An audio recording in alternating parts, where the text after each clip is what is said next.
번째 연자를 모시도록 하겠습니다. 세 번째 연자분은 현재 주식회사 큐로셀의 대표이사로 계시는 김건수 대표님이십니다. 김건수 대표님께서는 큐로셀 이전에 차바이오텍에서 R&D 기획 담당을 역임을 하셨고요. 그 이전에서는 LG생명과학에서 신약연구소 신약개발팀에 참여하시고 R&D 과제 발굴팀, 그리고 R&D 전략기획팀, 그리고 품질센터 차장님을 역임을 하셨습니다. 그전에는 하나석유화학 중앙연구소에서 신약 타겟 발굴 프로젝트에도 참여하신 이력이 있으십니다. 세 번째 연자분께서 발표하실 제목은 면역 관문 저해를 극복하는 차세대 기술이 적용된 CD19 CAR-T의 개발입니다. 발표 부탁드리겠습니다. 네, 감사합니다. 방금 소개받은 큐로셀의 김건수입니다. 우선 이렇게 좋은 자리에서 발표할 수 있는 기회를 주셔서 감사드리고요. 제가 오늘 말씀드릴 내용은 저희 회사에서 개발하고 있는 면역 관문 저해를 극복하는 차세대 CD19 CAR-T에 관한 경험과, 그리고 현재 우리나라에서 CAR-T 치료제와 같은 유전자 세포 치료제를 개발하기 위한 했을 때 뭐 문제라든지 여러 가지 저희가 느꼈던 바를 말씀드리도록 하겠습니다. 네, 순서는 CAR-T에 대한 간략한 소개와 저희 회사가 개발하고 있는 오비스 CD19 CAR-T에 대한 얘기, 그리고 첨단 바이오薬품 개발 환경, 국내와 해외에 대한 비교 정도로가 되겠습니다. 잘 아시다시피 CAR-T라는 새로운 종류의 치료제는 2017년에 미국 FDA의 첫 허가를 받았고요. 그 이전에는 뭐 여러 종류의 항암제들이 있었지만 2017년 8월에 이제 노바티스의 킴리아가 허가됨으로써 이제 새로운 종류의 치료제에 대한 사람들의 많은 기대가 커졌습니다. CAR-T 치료제의 특징을 좀 간략하게 말씀드리려고 하는데요. 기존에 있는 다른 의약품과는 달리 재발성 불응성, 편하게 저희는 그냥 말기암 환자라고 말씀드리겠습니다. 재발성 불응성 환자에게 단 한 번의 투여로 완치를 기대할 수 있는 치료제고요. 그림에서 보시다시피 기존에 있는 다른 항암제로 다 치료를 했지만 더 이상 반응하지 않고 계속 재발하는 그런 환자들에게 이 CAR-T 치료제를 단 한 번 투여를 하면 빠르면 한 달, 늦어도 3개월 안에 치료 효과를 볼 수 있는 그런 치료제가 되겠습니다. 현재 두 종류의 제품이 FDA 허가가 되어 있고요. 하나는 CD19 CAR-T, 또 하나는 이제 BCMA CAR-T라고 합니다. CD19 CAR-T가 이제 미국 FDA에서 2017년 킴리아가 제일 먼저 허가가 됐을 때 이제 림프종과 백혈병에 허가가 됐고요. 여기 나와 있는 이제 완전 관해 확률 CR은 현재 림프종입니다. 32%, 브레안지 같은 경우는 54%. 그러니까 열에 3명, 5명은 재발성 불응성 말기 림프마 환자임에도 불구하고 이 CAR-T 치료제로 이 정도의 CR을 획득할 수 있는 확률이고요. 앞서 말씀드린 특징처럼 단회 투여 그리고 빠른 시간 안에 약효가 나기 때문에 이 CAR-T 치료제의 개발 기간은 일반적인 신약 개발에 비해서 굉장히 짧습니다. 예스카르타의 사례를 보면 FDA에서 프리-IND 미팅 한 이후에 허가를 받을 때까지 36개월이 안 걸렸습니다. 빠르게 개발할 수 있는 치료제고요. 전 세계적으로 미국하고 중국의 임상이 가장 많습니다. 거의 300건에 가까운 그런 CAR-T 임상을 수행하고 있었고, 안타깝게도 이제 우리나라에서는 올해 초만 해도 CAR-T 임상이 국내 업체에 의해서 진행된 바가 전혀 없었는데, 이제 저희 큐로셀이 올 2월 18일에 식약처의 최초의 CAR-T 임상 승인을 받아서 이제 우리나라에서도 CAR-T 임상이 시작되게 되었습니다. CAR-T의 기술에 대해서 좀 간략하게 말씀을 드릴 건데요. 왼쪽에 보이는 이 T셀 TCR이라고 부르는데, TCR과 MHC 컴플렉스를 이루는 굉장히 복잡한 이런 알파, 베타, 입실론, 제타 이런 여러 가지 체인들이 복잡하게 관여하고 있는데, 이거를 굉장히 간단하게 만든 겁니다. 항체의 기술을 이용해서 특정한 항원을 인식할 수 있게끔, 특정한 항원을 인식해서 이 T셀이 액티베이션 되게끔 유전자 조작을 하는 것이 CAR-T 기술의 간단한 설명이 되겠습니다. CAR-T 기술이 사실은 꽤 오래전에 개념이 발명됐고요. 89년에 1세대 CAR-T라고 하는 항체와 CD3 제타로만 이루어져 있는 이런 첫 번째 카티의 개념이 발표가 됐고, 이제 2세대에 이르러서 임상에서 좋은 성적이 나와서 이제 상업화에 성공하게 되었습니다. 이 항체의 싱글 체인 FB와 CD3 제타 사이에 4-1BB나 CD28이라는 코스티뮬레이션 도메인을 추가함으로써 좀 더 항원에 대한 반응성을 높인 그런 T세포를 만들 수가 있었고요. 그 이후에 기존 2세대 베이스에서 상당히 다양한 종류의 차세대 기술들이 현재 시도되고 있습니다. 물론 이제 CD19 CAR-T가 좋은 치료 성적을 보인 건 사실이지만 여전히 어떤 한계를 보여주고 있는데요. 하나는 이제 림포마나 루케미아 환자들에 있어서 CR을 달성한 환자임에도 불구하고 한 1년 정도 내에 또는 1년 이후에 재발하는 환자들이 생긴다라는 거고요. 두 번째는 백혈병의 경우에는 이제 완전 간에 도달할 확률이 80% 이상입니다. 하지만 림포마나 다발성 골수종 같은 경우는 50% 이하로 백혈병에 같은 혈액암에도 불구하고 백혈병에 비해서 치료 성적이 좀 떨어지는 것을 어떻게 더 올릴 것인가, 또 하나의 숙제고요. 마지막으로는 지금까지 이제 혈액암에서만 CAR-T의 가능성이 확인이 되었고, 우리 주변에 흔히 있는 고형암 환자들에서는 아직 CAR-T의 가능성을 증명하지 못하고 있습니다. 그래서 이 부분이 가장 큰 숙제가 되겠습니다. 저희가 개발하고 있는 면역관문 억제를 극복하는 이제 CD19 CAR-T의 경우 면역관문 수용체가 굉장히 중요한 역할을 하고 있고, 이 면역관문 수용체의 역할을 저해하는 그러한 이제 기술인데요. 일반적인 경우에는 이제 CAR-T 세포가 암세포를 인식해서 왼쪽 보시는 그런 것처럼 암세포를 사멸시키는 이러한 기능을 해야 하는데, 이 면역관문 수용체라는 것이 존재를 하면 오른쪽 위에 있는 그림처럼 이 CAR-T 세포가 암세포에 대한 그런 면역 반응을 일으키지 못합니다. 가장 유명한 면역관문 수용체는 여러분들 잘 아시는 PD-1이 있을 수가 있고요.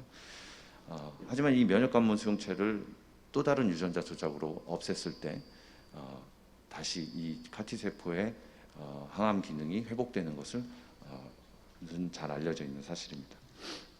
그래서 저희 회사가 개발하고 있는 그 오비스 CAR-T 기술은 왼쪽의 그림을 보시면 바이럴 벡터를 이용해서 저희가 전달하는 유전자 카세트에는 일반적인 CAR을 발현하는 그런 시퀀스와 그리고 중요한 면역관문 수용체인 PD-1과 TGIT을 동시에 다운 레귤레이션하는, 그러니까 PD-1과 TGIT의 단백질의 발현을 낮추는 그러한 쇼테어핀 RNA가 두 종류가 들어가 있습니다. 그래서 저희 기술의 특징을 간략하게 말씀을 드리면 새로운 어떤 암세포 특이적인 새로운 T세포를 주입함과 동시에 미세 종양 환경 내에 있는 그 암에 의한 면역 억제 현상을 극복할 수 있는 이 두 가지 기능이 합쳐져 있는 것이 이제 오비스 CAR-T고요. 저희가 PD-1 TGIT이라는 컨비네이션을 이제 찾은 과정을 보면 많이 알려져 있듯이 PD-1과 컨비네이션 할 수 있는 다양한 종류의 면역관문 수용체들이 있습니다. 그렇지만 이걸 CAR-T에 적용을 했을 때 유일하게 시너지하게 효과를 보이는 것이 PD-1 TGIT이었기 때문에 이걸 저희가 최초로 발견을 했고 이걸 특허화했습니다. 당연히 비임상을 통해서 향상된 항암 효과를 증명을 했고요.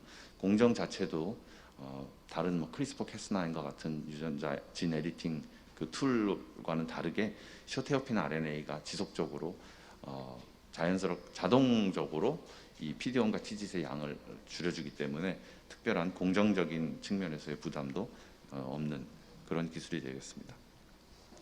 비임상 결과를 좀 말씀을 드리면요, 세 개의 그룹입니다. 고용량, 중용량, 저용량 그룹이고요. 이것은 백혈병 모델이고, 옆에 고용량의 세 마리는 기존에 알려져 있는 CD19 CAR-T를 주입한 그룹, 그리고 여기 세 마리는 저희의 오비스 CD19 CAR-T를 주입한 그룹입니다. 고용량에서는 암이 이식된 제노그래프트 모델에서 두 개의 CAR-T가, 두 종류의 CAR-T가 특별한 차이를 보이지 못했습니다. 둘 다 훌륭한 치료 효과를 보였고요. 하지만 용량을 절반으로 줄인 중용량으로 보면 기존에 알려진 CD19 CAR-T에 비해서 저희 오비스 CAR-T가 훨씬 더 치료 효과가 뛰어나다라는 것을 확인을 할 수 있었고요.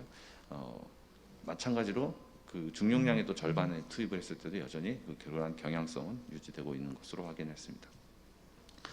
다음은 이제 백혈병 모델 다음으로 진행한 것은 림포마 모델인데요. 저희가 임상을 림포마를 할 거기 때문에 림포마에서 또 질환 모델에서 약효를 확인할 필요가 있었습니다. 마찬가지로 고용량, 중용량, 저용량 세 개의 그룹이고 각각의 그룹 안에는 기존의 카티와 그리고 저희의 오비스 카티를 비교한 6마리씩의 그런 실험군과 대조군이 있었고요. 그림에서는 잘 보이시지 않겠지만 이 암세포가 발산하는 그런 빛을 측정하는 정량적으로 측정을 했을 때 고용량, 중용량, 저용량에서 모두 저희 오비스 카티를 투여한 그룹이 암 튜머 버든이 이렇게 줄어드는 것을 확인할 수 있었습니다. 네, 해외에서 유사한 어프로치를 하고 있는 그런 기업들과의 기술 비교를 간략하게 했는데요. 이제 노바티스의 킴리아를 CD19 카티의 기본형이라고 했을 때 이 크리스퍼 캐스9을 노벨상 수상자가 창업한 것으로 알려진 카리브 바이오사이언스 같은 경우는 이제 PD1을 크리스퍼 캐스9으로 아예 제거하는 낙아웃 시켜버리는 그런 카티를 개발하고 있고요. 중국의 ICT라는 곳도 마찬가지로 PD1을 무력화하는 약간 변형된 단백질을 발현시켜서 PD1의 기능을 없애는 그러한 시도를 하고 있고, 저희처럼 PD1과 시너직한 효과를 보이는 TGIT을 동시에 다운 레귤레이션하는 접근법을 하는 것은 제가 알기로는 큐로셀이 세계 최초입니다. 임상을 하기 위해서는 이제 CMC 부분을 많이 신경을 썼고요. 저희가 서울대학병원에서 건강한 공여자의 혈액을 받아서 한 100배치 정도의 카티, 임상 스케일의 100배치 카티를 만들면서 저희 CMC를 확립을 했고, 이제 삼성서울병원에서 혈액암 환자의 혈액을 받아다가 실제 암 환자의 그 퀄리티가 떨어져 있는 그런 T 세포를 가지고 25배치의 생산을 했습니다. 그래서 저희가 확립한 CMC가 스테이블하게 잘 생산할 수 있다라는 것을 확인을 했고, 그 자료들을 가지고 IND 승인을 받을 수가 있었습니다. 작년 9월에 IND를 신청을 했고요. 그 과정에서 이제 식약처의 보완이 2차례 나왔고, 또한 이제 저희가 삼성서울병원 안에 이 임상용 의약품을 생산하기 위한 GMP를 운영을 하고 있는데요. 그 GMP에 대한 제조소 식약처 실사도 통과를 했고, 병원 차원에서의 뭐 인체세포 관리업 또 허가가 됐고요. 그리고 이제 투약하는 과정에서 국내 처음으로 이거 카티를 투약하는 거기 때문에 병원에서도 상당히 많은 준비를 하셨습니다. 그래서 실제 카티가 환자에게 어떻게 투약이 돼야 되는지 이 투약 리허설도 2차례에 걸쳐서 있었고, 결국 약 5개월의 과정을 거쳐서 제가 2월 18일에 IND 승인을 받을 수가 있었습니다. 저희가 승인받은 임상 디자인인데요. 페이즈 1은 이제 세이프티와 에피커시를 동시에 보는 디자인입니다. 도즈 에스컬레이션 디자인이 되어 있고, 가장 작은 2곱하기 10의 5승 셀스 퍼 케이지가 코호트 1이 되겠습니다. 여기서 특별한 부작용이 안 보이면 이제 두 번째 코호트, 또 마찬가지로 부작용이 없으면 세 번째 코호트로 이렇게 옮겨가는 3+3 디자인이고요. 현재는 코호트 3를 진행을 하고 있습니다. 그래서 페이즈 1에서 확정된 용량을 가지고 이제 내년부터는 페이즈 2를 진행을 하는데, 데이터를 확보하는 목표는 이제 65명에 대한 65명에 대한 데이터를 확보한 후에 신약 신청을 하는 계획을 갖고 있습니다. 코호트 1의 2곱하기 10의 5승 셀은 일반적으로 지금 사용하고 있는 처방되고 있는 CD19 카티에 비해서 약 한 10분의 1 정도의 용량이었고요. 다행히도 저희가 진행한 첫 번째 코호트의 4분 환자들 헤빌리 트리트된 DLBCL 환자들이었는데요. 이 환자들 4분 중에서 3분이 굉장히 적은 용량의 저희 오비스 카티를 투여받고도 완전 간회에 도달을 해서 현재 3개월 이상 완전 간회가 유지되고 있는 것을 확인을 했습니다. 여기서부터는 조금 다른 얘기인데요. 이 카티 치료제 개발을 위한 생태계 국내 해외에 대한 얘기를 좀 말씀을 드리려고 합니다. 카티 치료제 개발에 있어서 가장 큰 그룹 세 개의 그룹인데요. 하나는 이제 유펜의 칼준, 그리고 NCI의 스티브 로젠버그 박사, 그리고 나머지 MSKCC라든지 뭐 프레드 허치슨 병원이라든지 이런 연구자들의 그룹이 있는데요. 이 세 개의 그룹이 각각 노바티스, 카이트, 그리고 주노라는 회사와 손을 잡고 킴리아, 예스카르타, 브레이안지라는 CD19 카티를 허가받는데 결국은 성공을 했습니다. 다른 치료제하고는 다르게 이렇게 이런 연구자들은 병원에서 연구를 하는 분들이고요.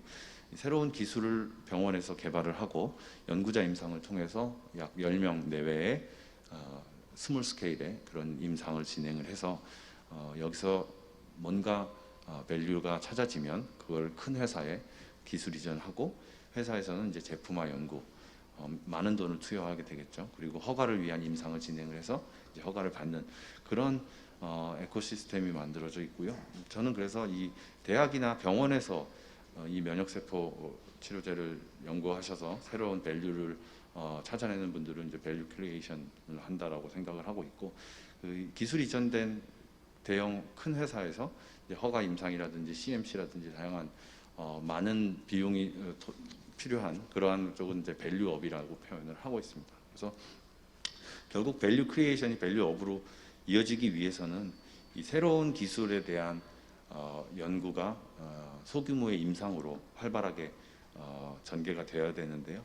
그 과정에서는 사실 뭐 기술 자체의 혁신성도 중요하지만 이 매니팩처링이라는 제조라는 CMC라는 중요한 허들이 존재합니다. 그래서 새로운 기술이 이 제조 과정을 통해서 임상약이 되고 이것이 환자한테 전달되기 전까지 기업의 입장에서는 이 매니팩처링이 굉장히 중요하고 또는 병원과의 어떤 콜라보레이션이 굉장히 중요하다라고 생각을 합니다. 그래서 이 모든 과정이 빠르게 계속 반복될 수 있을 때 새로운 기술이 실제 약으로서의 가치가 있는지를 확인할 수 있고, 그 과정을 이제 허가적으로 레귤레이션이 잘 뒷받침되어야 이 면역세포 치료제 분야에서 훌륭한 제품들이 나올 수 있지 않을까 이렇게 생각을 하고 있습니다.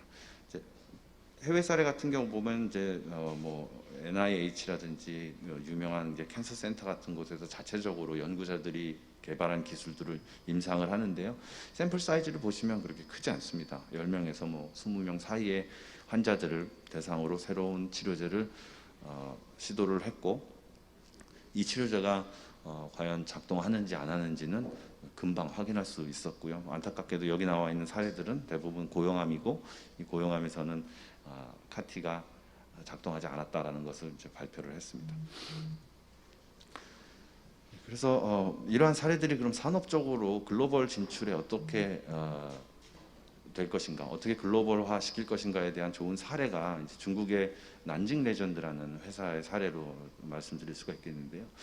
2017년에 이제 난징 레전드라는 전혀 알려져 있지 않은 중국의 카티 회사가 에스코에서 BCMA 카티 임상 결과를 발표합니다. 중국에서 임상을 했고 연구자 임상으로 40명 임상을 했고요. 35명이네요. 네.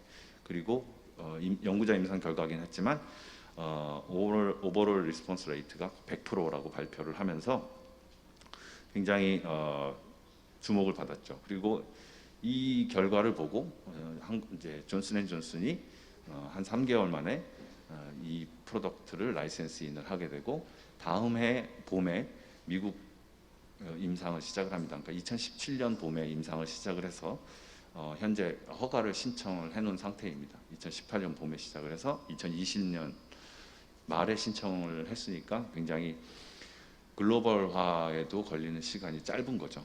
그래서 저희는 제 생각에는 우리가 뭐 신약을 개발할 때 미국에서 먼저 해야 된다라고 하는 그런 논리가 이런 면역세포 치료제에 대해서는 맞지 않는다라고 생각을 하고요. 한국에서도 충분히 좋은 치료제를 발굴을 하면 그것이 임상에서 유효성이 확인이 되면 해외 진출하는 데는 크게 문제가 없다라고 생각을 합니다. 이제 그러기 위해서는 이제 한국 내에서 이 면역세포 치료제, 특히 유전자 조작이 동반되는 면역세포 치료제의 임상을 가기 위한 제반 환경들이 잘 갖춰져야 되는데요. 가장 큰 문제는 이 완제품인 카티를 만들기 위해 사용되는 핵심 원료들이 한국 내에서는 수급이 되지 않습니다. 가장 중요한 핵심 원료인 이제 바이럴 베타, GMP에서 생산이 되어야 하고요. 이 바이럴 베타를 만들기 위한 플라스미드도 이제 식약처 가이드라인에 따르면 GMP에 준하여 생산하게 되어 있습니다.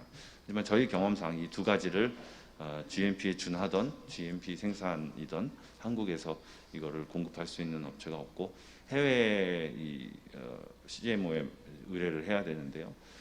빠르면 1년 반, 늦어도 2년, 늦으면 2년 이상 시간이 걸립니다. 그러니까 여러분들이 임상을 들어가기 위한 뭔가 좋은 후보가 있음에도 불구하고 그거를 임상에 들어간다는 결정을 한 후에는 원료를 구하기 위해서도 2년이라는 시간을 보내야 되는, 그렇기 때문에 한국에서 이것을 빠르게 공급할 수 있는 그런 체계가 있으면 좀 더 임상에 들어갈 수 있는 시간을 줄일 수 있지 않을까 이렇게 생각을 하고 있습니다. 반면에 이제 해외 같은 경우는 그러한 재반 시설이 잘 갖추어져 있어서 소규모의 이 유전자 세포 치료제 임상을 하기 위해 그런 좋은 환경들이 갖춰져 있고요. 큰 병원 같은 경우는 이제 자체 GMP를 갖고 그 본인 병원 소속의 연구자들이 생각한 아이디어가 적용된 그런 치료제들을 이렇게 병원 자체적으로 GMP에서 생산을 해서 소규모 임상을 하는 그런 시스템이 되어 있습니다. 물론 이런 체계를 운영한다라는 거는 이제 굉장히 많은 돈이 들어가긴 하겠죠. 네, 그래서 이 굉장히 유명한 그 제약회사들도 더 유명한 병원들과 이게 새로운 종류의 치료제를, 이 카티 치료제를 개발하기 위해서 이렇게 협력하고 있는 이런 메이저 협력 병원들을 하나씩 갖고 있습니다. 네, 이제 마지막 슬라이드인데요. 뭐 카티 치료제가 이제 한국은 상당히 해외에 비해서 많이 늦었다라고 이제 많이 평가를 하시는데, 아직까지 우리 이 치료제 개발이 목표로 하는 고용암에서의 어떤 가능성을 보여준 곳은 이제 아무도 없습니다. 그래서 이 고용암이라는 이제 최고봉을 정복하기 위해서 선도 기업들도 현재는 저 밑에 있는 베이스 캠프를 차린 정도고요. 이제 저희도 임상을 시작을 했으니까 카티 임상을, 또 다른 임상을 시작하는 모든 준비가, 경험과 노하우를 갖고 있습니다. 그래서 고용암 정복을 위해서 이제 저희도 열심히 하도록 하겠습니다. 네, 이상입니다.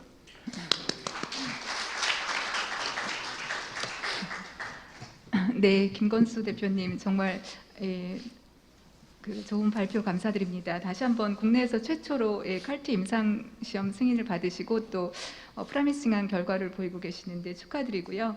말씀 들어보니까 국내에서 굉장히 제한적인 인프라에도 불구하고 많은 어려움을 겪으셨을 것 같고 여전히 또 고군분투하시는 것으로 보이는데, 이런 소중한 경험을 이렇게 앉아서 듣고만 있자니 너무너무 죄스럽기도 하면서 정말 감사드립니다. 여기 플로어에 계시고 또 밖에서 들으시는 분들께도 많은 도움이 되셨을 것 같습니다. 혹시 플로어에서 질문 있으실까요? 네, 앞에 두 번째 줄 선생님. 굉장히 좋은 데이터 벌써 얻으신 거 보니까 너무 기쁜데요. 지금 이제 사실 목표가 이제 왜 솔리드 캔서에서는 이게 워킹을 안 하는지 그 이유를 알아야 사실은 이제 개발 전략이 있을 것 같은데요. 거기에 대해서 뭐 어디까지 오픈되실지 모르겠지만 어떤 특별한 전략을 가지고 계신 건지 궁금합니다. 네, 고용암에서 이런 면역 세포들이 잘 작동하지 않는다라는 것은 굉장히 복잡한 여러 가지 요인들이 있고요. 그 요인들 중에 뭐 대표적인 것이 좀 전에 저희가 개발한 이런 면역 관문 수용체의 존재, 또는 이 튜머 마이크로 인바이러먼트 내에서의 어떤 pH라든지 산소가 적다라든지 여러 가지 문제들이 있습니다. 근데 이제 그런 것들을 한 번에 하나의 기술로 해결할 수는 없을 거다라고 저희가 생각을 하고 있고요. 저희가 이제 포커스한 거는 그래서 이제 가장 중요하다고 생각하는 이 면역 관문 수용체에 의한 어떤 면역 억제를 한번 타겟팅을 한 거고, 저희 결과를 봤을 때는 일단 그 부분에 있어서는 최소한 기존의 카티가 갖고 있는 한계를 극복할 수 있겠다라고 생각을 합니다. 이제 이게 유전자 조작이 들어가는 거고 저희 같은 경우는 이제 렌티바이럴 벡터를 사용을 하는데 렌티바이럴 벡터를 이용해서 유전자 조작을 할 때 이 딜리버리하는 지인의 사이즈가 제한이 있습니다. 하지만 이제 이 바이럴 벡터가 아닌 다른 형태의 유전자 조작을 할 때는 그런 제약이 좀 그래도 없는 편이거든요. 그러면 이제 해외 같은 경우는 저희와 같은 뭐 기술도 있지만 다양한 뭐 어떤 특정한 사이토카인을 분비한다든지 아니면 뭐 굉장히 여러 가지 기술을 그 유전자의 길어진 유전자의 기술에 다 종합을 해서 시도하는 그런 것도 있기 때문에 아마 뭐 그러한 시도들이 여러 차례 일어나다 보면 뭔가 고용하면서 좋은 결과를 또 얻게 되지 않을까 이렇게 생각을 합니다. 네, 단장. 네. 본부장 재생 의료기술사업단의 단장입니다. 뭐 연이은 질문하고 유사할 것 같은데요. 지금 PD-1이나 아니면 다른 리셉터에 대한 뭐 낙아웃이나 낙다운의 기술 이런 걸 이제 컨비네이션 하는데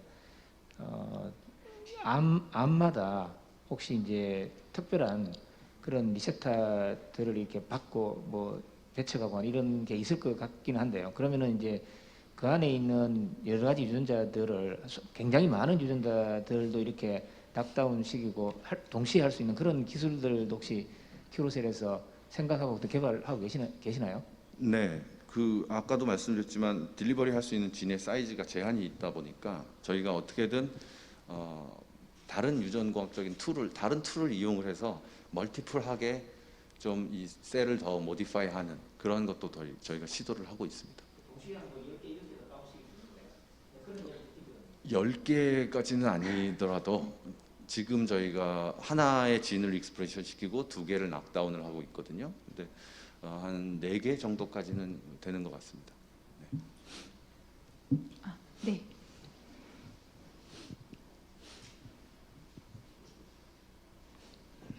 네, 발표 잘 들었습니다. T 세포가 약간 이렇게 자가와 동종의 그런 이제 거부 반응 때문에 지금 이제 자가 맞춤형 치료제로 이렇게 많이 적용되는 걸로 알고 있습니다. 근데 그러면 이제 개인 맞춤형 치료제다 보니까 이제 생산도 되게 제한되고 이제 치료제 가격도 굉장히 높은 걸로 알고 있습니다. 근데 일부 제가 듣기로는 그 T 세포의 그런 거를 좀 조작을 해서 알로제닉한 T 세포로 범용적으로 사용하는 치료제로 개발하고자 하는 움직임이 있는 걸로 알고 있습니다. 근데 지금까지 그게 이제 어느 정도 진행이 됐고 어떤 결과들이 나오고 있는지 궁금합니다. 네. 건강한 사람의 T 세포를 가져다가 그거를 이제 뭐 크리스퍼 캐스나인이나 탈렌이나 이런 걸 이용을 해서 이 GVHD라고 하는 또 하나의 어떤 병을 일으킬 수 있는 부분을 이제 낙아웃을 시키거든요. 보통 이제 주로 이제 TCR을 없애는데 초기 임상 데이터로는 나쁘진 않았습니다. 그러니까 오토로거스 카티에 비해서 크게 다르지 않은 초기 임상 결과를 발표를 했는데 이제 얼마 전에 불과 뭐 한 2, 3주 전이었던 것 같은데 크리스퍼 캐스9으로 이제 탈렌으로 진행했던 어떤 회사가 진 에디팅 하는 과정에서 원치 않은 에디팅이 돼서 이제 크로모솜의 이상이 있는 것이 보고가 됐고요. 100명 임상 중에 한 분이 그런 보고가 됐는데 이제 FDA에서는 그거를 그 파이프라인에 국한하지 않고 그 회사의 모든 파이프라인을 다 홀드를 시켰습니다. 그래서 알로제닉 카티에 특히 진 에디팅을 하는 그런 알로제닉 카티는 사실 잠재적인 리스크가 늘 있는 거고요. 그런 리스크를 예상은 했지만 이제 어떤 그것이 최근의 사례에서 확인이 돼서 앞으로 그 부분이 어떻게 해결이 될 것인가, 그리고 허가를 하는 이제 FDA나 이런 쪽에서는 어떤 자세를 취할 것인가가 가장 중요한 것이라고 생각합니다. 네, 시간이 많이 지나긴 했는데 한 분 더 질문을 네, 벽 뒤에 계셔서 네. 네, 훌륭한 강의 잘 들었습니다. 경북대학교 임정옥입니다. 저는 그 과학적인 부분보다 실제로 이게 이제 임상 응용이 되고 제품 개발이 되기 위해서 회사에서는 그 투자 전략이라든지 또 특허 전략이 굉장히 중요할 것 같은데요.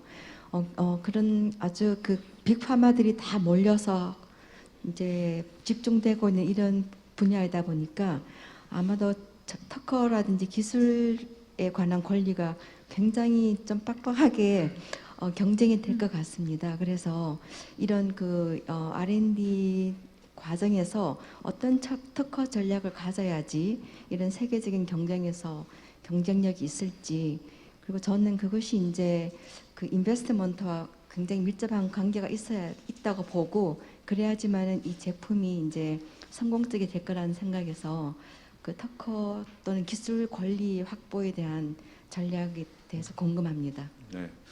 이제 제가 창업을 2017년부터 이제 회사를 운영하기 시작했는데, 많은 분들이 이제 그때 당시만 해도 카티라는 기술은 뭐 이미 특허가 다 선점이 돼 있어서 할 수 없는 것이 아니냐라는 질문을 많이 주셨어요.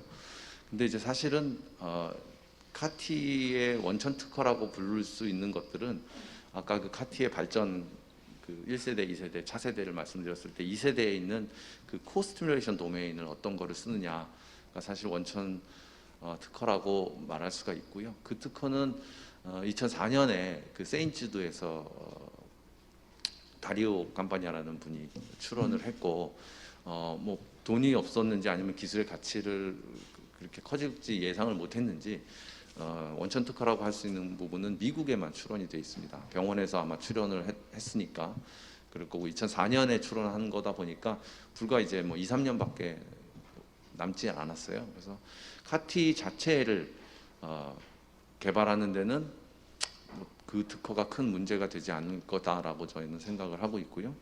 그 다음으로는 그러면 후발주자들이 어떻게 특허를 확보할 것인가, 본인만의 그 말씀을 드리면, 이제 저희처럼 뭔가 추가적인 어드밴스된 그런 모듈을 더 추가한다든지, 뭔가 부작용을 개선하는 뭐 그런 어프로치를 한다든지, 또는 이 항체 시퀀스가 반드시 필요하거든요.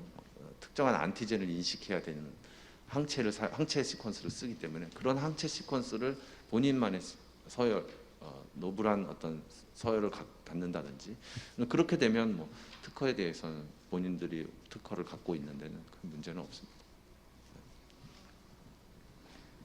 네, 그럼 네, 오늘 소중한 경험을 바탕으로 좋은 발표 그리고 좋은 답변 해주신 김건수 대표님께 다시 한번 감사의 말씀드립니다.